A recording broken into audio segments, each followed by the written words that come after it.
Take a seat, take a breath. Got a feed that decides life and death. Every chart is a mountain, a meme, a decree. Is this genius or mass lunacy?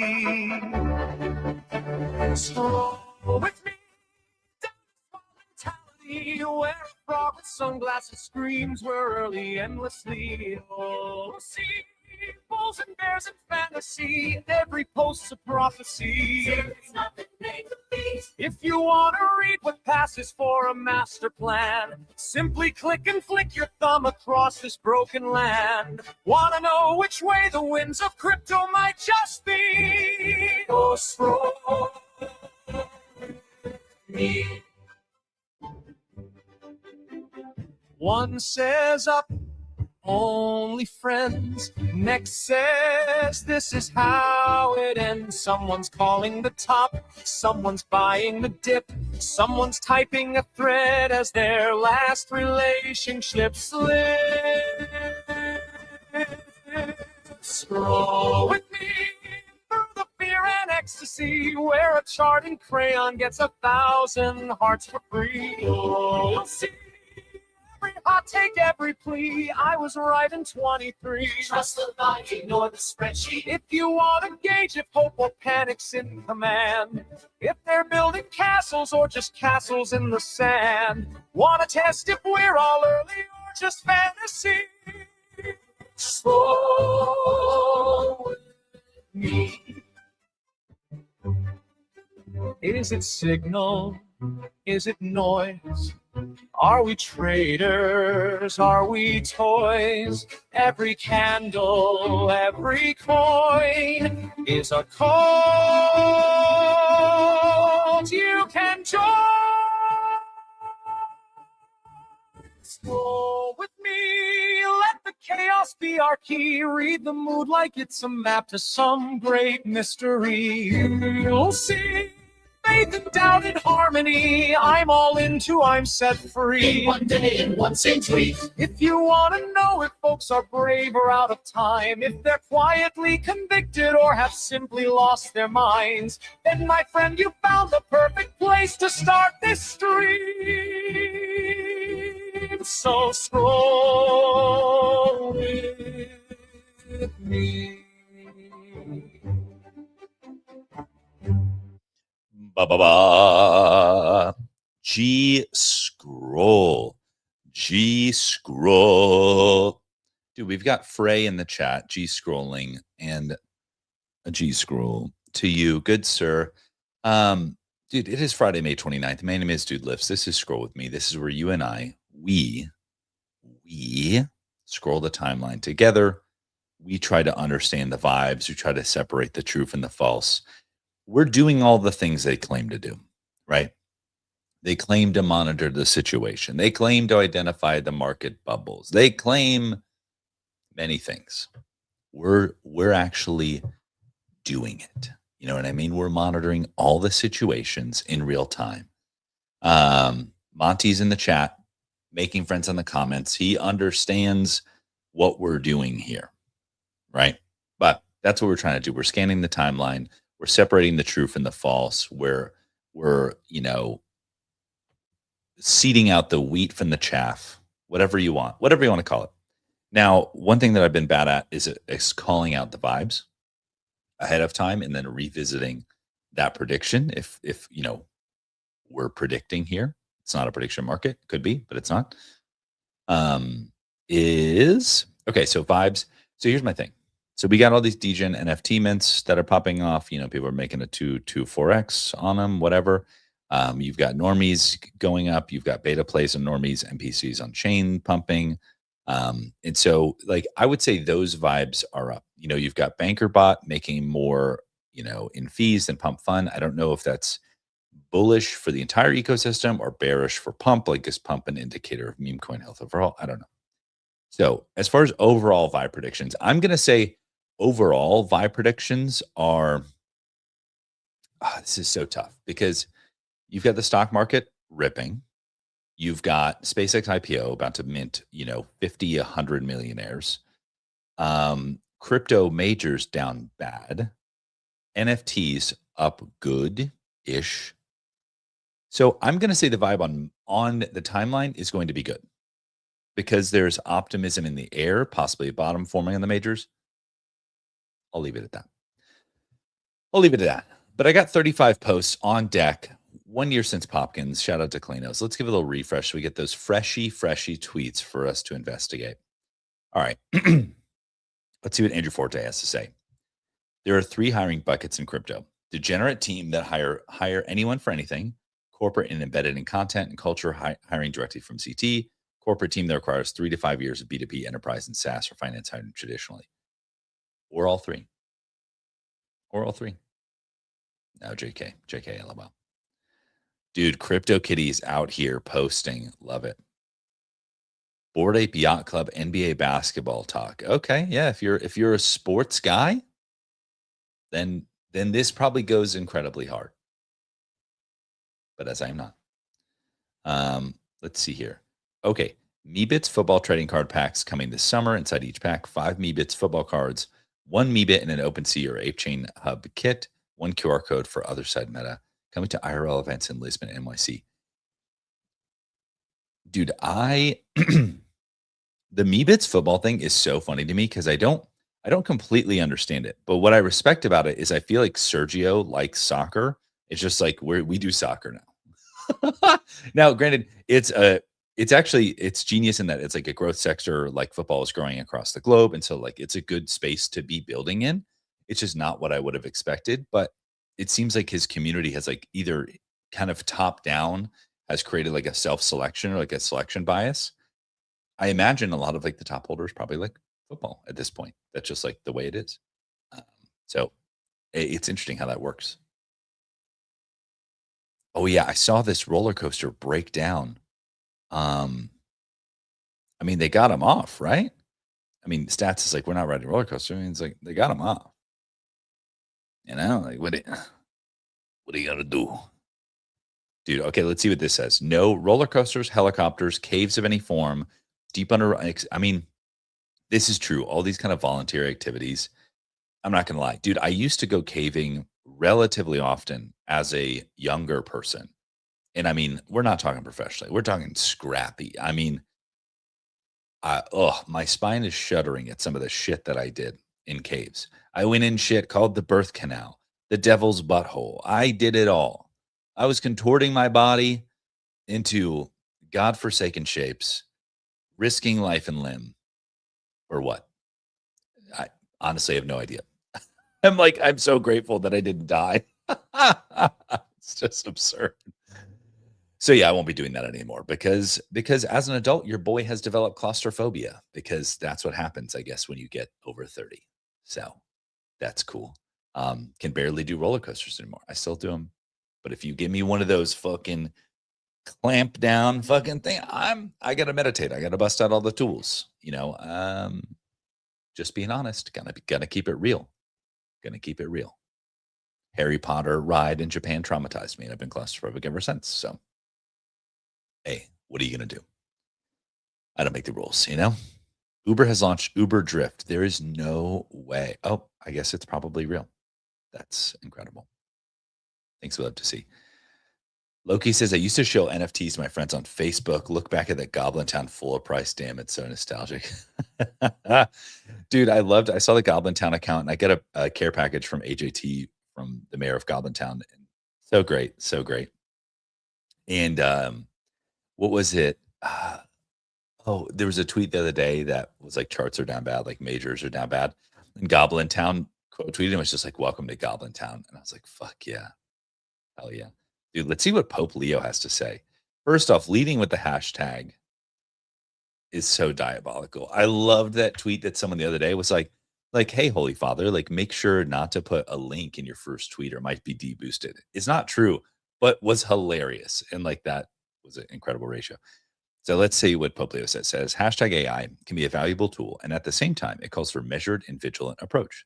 The speed and simplicity in which practical assistance can be accessed undoubtedly makes life easier, yet they can also encourage excessive reliance in the search for ready-made answers and weaken personal creativity and judgment. I mean, That's not incorrect. It's not incorrect. So, but I mean, and I actually, I'm not going to say that I've read the entire encyclical. It's like 235 pages. The only thing that I would say about this specifically is that, like, saying that we will become reliant on new technology is actually a pretty vanilla statement if you think about it. That's true for a lot of technology. So I don't know what to do with that. I thought a lot of what the Pope was talking about in the encyclical was fairly interesting. He talked about kind of quality and what does it mean to be a human? Because I think what a lot of the conversations that I've had with like friends and family, because they look at me and they're like AI, and I'm like, oh, okay, here we go. Is like, well, what happens when it takes all of our jobs? They're almost like it's inevitable; it'll happen. So at least they're on board with that. But they're like, what will we do? And I'm like, well, we'll rediscover what it means like to be human. What does it mean? We weren't made to like toil away in these careers. I'm guessing, we're made to have purpose and belonging. And so we'll have to answer those kind of fundamental questions as like Maslow's hierarchy of needs without the concept of a job, if you will. It doesn't mean that we won't have a purpose or a role in this world. And so I thought that that was a fairly interesting aspect of this encyclical. Is it talked about what does it mean to be a human? So very cool. Jack threw down some dice. Oh yeah, Jack. Congrats to Clanosaurus again on the 1 year anniversary, Popkins. Let's see here. BTC ETH price action has sentiment on the timeline not the greatest. Okay, so we've got the vibe prediction here. You know what is the greatest? Collecting shit you like. Yeah. Yeah, man. Feels good, man. Feels good, man. Dude, shout out to everybody who's watching. We got like 25 folks watching. We got people in the chat. Say what's up. Evolved said GM dudes. G scroll to you, good sir. So appreciate everyone who's tuning in and listening to me ramble, because I would say that's why I do it, but I would literally do this with 0 people watching because I'm an insane person. But it makes it so much better that we can do it together. So here we go. Tried this prompt and got Ted Lasso. What? That's really funny. I can see that. I can see that. I can see that. Oh my gosh, RB is Tony Stark. Hilarious. Yeah, first 500 employees at SpaceX at least made 100 mil. Now, yeah, it's like, do they sell? I mean, I don't think that's typically how they're not gonna like straight cash out. Maybe they will. I mean, I don't think that's typically how it works. Um, dude, Frey says my For You page is just a Bezos rocket blowing up 1,000 times. I saw that yesterday. Well, I saw Bezos's post. It was like, everybody's okay, everyone's accounted for. And I was like, sir, what the fuck happened? Then went to the comments and someone was like, rocket exploded. And I watched it. Now, someone else, this is why Twitter is incredible. I actually made I recorded a screen recording about this, but I didn't post it. It was, what was it? There was it was the shooting at the White House. God, I think last week or something. I heard it happened on X with light context. So then I went to the news, and it was like the most horrific experience. Like I was like going to Google News, clicking on articles, and it was like Ready Player One, just pummeled with ads and like paywalls. I was like, oh my god! And then so I just went back to Twitter, found out the answer in 3 seconds, and it was like, oh, thanks. This is why I get my news on Twitter. But the Bezos rocket explosion. So same thing. Bezos posted, then someone in the comments provided context. So Twitter is amazing.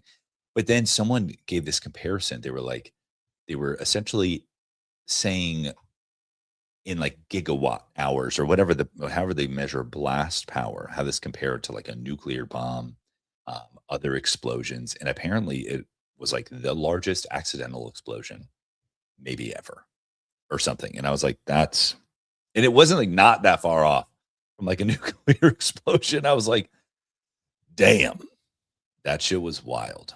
So yeah, so funny the timing. You have like SpaceX about to go public and mint to like a bajillion millionaires, and then Blue Origin has the largest explosion of all time. I mean, it's a comedy. Dago says, wow, I was scrolling X and suddenly a legend scrolling appeared. Dude, you're the legend for being in the chat. Thank you so much, sir. Has there been anything unhinged so far? Asked Evolved. Besides me, I don't know. Let's see here. See you in Osaka, dude. These look sick. Congrats, David. David be on that grind.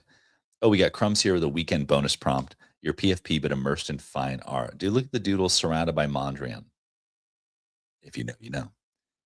If you know, you know. Aura looks like this. That's hilarious. So good. So TCG cards are trending now. Well, this guy Gary V. I mean that's a hook. Oh, dude, I remember this OG box because I was about to say I was like TCG cards are trending now. Okay, Dago says, "Yo, bud, what's up about OS agents?" I think you're probably talking about normies.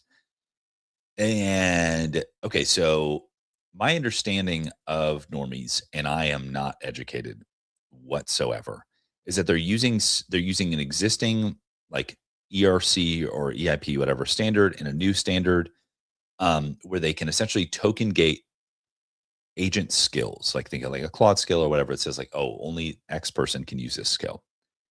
I think that is interesting and cool in that we're building in the right direction. I think that we should always be so Dago says, yeah, I mean, do you think agents will be the future of NFTs? No. Sorry. So here's my kind of I don't really have an issue with it per se, but I've seen a lot of interesting tech get built, and then I've seen it's like we're not solving a problem. I know that's a really I always kind of shit on people for saying like, what problem are you solving? Like, but there's a time and place for that in the sense that like uh it reminds me of when we're like, oh, we're gonna, use NFTs for ticketing. And I think we probably will still get there, maybe long term, but in the short term, no. In the way of this specific instance of agentic NFTs. Now, this is where it gets really like weird because it's like to me, I don't think they are actually agents. Someone please educate me if I'm wrong, because I made a agent NFT platform on Flow. I forget what it was even called. I think it was called Flowclaw because I could actually put the entire code of the agentic harness inside a data structure, which is an NFT, essentially. And so I don't think the entire agentic harness is within the code of the NFT itself. I could be wrong there. So it's like even the proposition that the NFTs are agents themselves feels a little bit like a misnomer. Once again, could be wrong. And like, is that entirely important that it's entirely on chain or not? Maybe, maybe not. Depends on who you ask. But then they talk about like, okay, everything the NFT. Okay, sorry, I'm getting really in the weeds here. They talk about everything the NFT owns or has created goes with the NFT. This gets down to kind of very semantic, whatever. I think ownership is it's like kind of a I'm getting really in the weeds here, so I apologize. Ownership is a very interesting concept in the same way that like your Ethereum NFTs, you don't actually have them in your wallet. They're not in your wallet. They are in a smart contract with the collection. And that there is now a pointer that says you're the only one that can manipulate this object or claim ownership over it or whatever. They are in a smart contract. They are not in your wallet. So maybe maybe I'm kind of talking myself out of it here, but like maybe this uses a similar concept of ownership. Like you own these skills, but they're not inside the NFT. You just have the right to access them. Now, this is all predicated on where I think this thing really falls apart is that I think coding skills are all commodities. It's like I can tell you, I've vibe code quite a bit. I've only downloaded a skill. It was like when it first got started, like it was like, oh, skills. I can go to like the Claw Hub and get a new skill. I maybe did that twice, and now I just fucking get Claude to build me whatever I want. Like coding intelligence is a commodity, and so like to think that a skill is unique, for any period of meaningful time to me, or it has discrete value because of that, I think is a non-starter in my mind. Now, the only thing that I think that it could solve for is like a diversity problem in AI, like solving for randomness. Maybe if your NFT had like a personality that you personally crafted, because I think that actually gives you an advantage in the sense that like if all of AI agents are acting predictably because they are based on the same code, then randomness can be an advantage. All that being said, it's like that's where I'm kind of like it feels like a hammer looking for a nail. as opposed to solving for a real problem. Like I don't think that this in like people who are agentic builders are trying to solve for this. Like I haven't seen this come up. But Dago says, good take, sir. Maybe in the future the NFT could be the entry to a huge AI agent such as Doodle's AI, but you aren't going to own the agent. Yeah, so it's like having NFTs unlock things. Sure. I'm like, to me, this feels like it's good tech because price go up. That's to me my kind of take on it. And I don't mean to shit on anybody who's building in the space because I know a lot of smart people are, but I've seen a lot of smart people build a lot of shit over the time I've been in crypto. And there's a certain je ne sais quoi, like that's hard to describe of like when something is actually like tech that is actually useful, like something like Privy. Privy just put out deposit addresses for universal deposit addresses. It's a simple piece of technology, but if you go look at the comments, people like Harrison Pop on Chain from Pumpcade was like, "Holy shit! I'm building my app. This solves a problem that I need. I'm using this today." And that's right. I'm a tinkerer. I'm an experimenter, and so I'm like, we should do this. But I'm like, let's not fool ourselves. That's where I get a little bit, and that's part of it being financialized. Is like, we inherently have to say how valuable is this technology instead of being like how interesting or how fun or whatever. And so people find themselves asking themselves like, is this the future of NFTs? And I'm not saying Dagos it's the right question because everybody's asking it, because essentially because we put a price on it, we're having to value it and saying like, is this the future? Is this where everything is going? So and that may be an incredibly mid-curve take. There may be there's probably some truth in there, and the truth probably lies somewhere in the middle, as things usually do. So that's my take.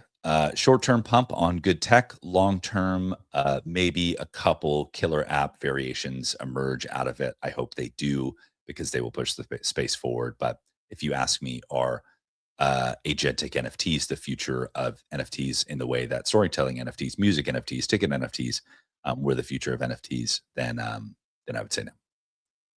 Let's continue on. Wait, what the fuck? A home equity line of credit looping vault? Dude, I just love that sentence. That's insane. The vault maximizes yield by leveraging Hastrify's prime generated yield from lending operations backed by figure or originated HELOC collateral. Insane. Monty says, good take. Dude, I said 37,000 words. So I'm glad you got something out of it. And I tried to land the plane and summarize it, but I was processing it in real time because I've had several discussions about it over the past couple of days. And so I think I'm just trying to kind of formulate my own opinion on it. But and I'm typically very much an optimist, very much an on-chain accelerationist. And so I don't ever want to be like bearish on people experimenting. But I think when people are asking, is this the future? There's an inherent like, do you see this being more valuable question? And the reality is what's funny is whenever I mid-curve stuff, that's when it pumps. So maybe you should just trade against me as an inverse Kramer and buy it anyways. but that's my shit. All right, let's see here. Goblin, Gob morning. All right, let's give a little refresh because we've only got a couple minutes on the clock here because I was yapping for so long. Diego says, hey, dude, let's check my Mondrian AI. I think I saw your post earlier today. I'm pretty sure I liked it. So it was pretty funny. So let's see. Well, I never go off the timeline, but because you asked, let's go. Let's give a little. Let me see. Diego. Diego. Oh my gosh, Twitter chat is not showing me your full name. Put your full tag on there if you want me to go check it out. Otherwise, we'll go back to scrolling. So here we go here. Zoomer, the CFTC approves perps to operate and be offered to U.S. users. Okay, so here's the thing. Diego Espanol. Okay, Diego Armando. Okay, cool. So Diego Arm. There we go. Oh, dude, I was already following you. Twitter's fucking lying, dude. It's lying, bro. Let's see here. Keep scrolling. Dude, yes. See, I knew I already liked this shit, dude. I saw that. Yeah, what a banger. So legit. Love this. It reminds me, this like particular penguin reminds me of like Penguit. But yeah, this is awesome. Amazing, amazing work. Amazing work. Dude, look, north of Spain, making friends in the comments, the Dagos and Diegos. We love to see it. Last thing I'll say here is this CFTC approves perps to operate and be offered by US users. Dude, classic. Someone says, is that low enough? 27% interest? Fuck yeah, dude. If you know, you know. Classic Kalshi maneuver here. So CFTC approves perps to operate in US. Kalshi immediately puts out a tweet and goes, "We are the exclusive perps provider in the United States of America." They do this shit every time. They do it with the NHL, they do it with the UFC. And immediately I saw a Coinbase tweet that was like, "Yeah, we do perps as well." So it's like immediately at some point, Kalshi, you got to stop that, dude. The credibility. But maybe they don't care. I don't know. But with that, it is 9 a.m. So you know the vibes. I got a jet, but it has been a pleasure today. It is Friday, so I will see you all on Monday scrolling. But of course, until next time, I'll see you in the timeline.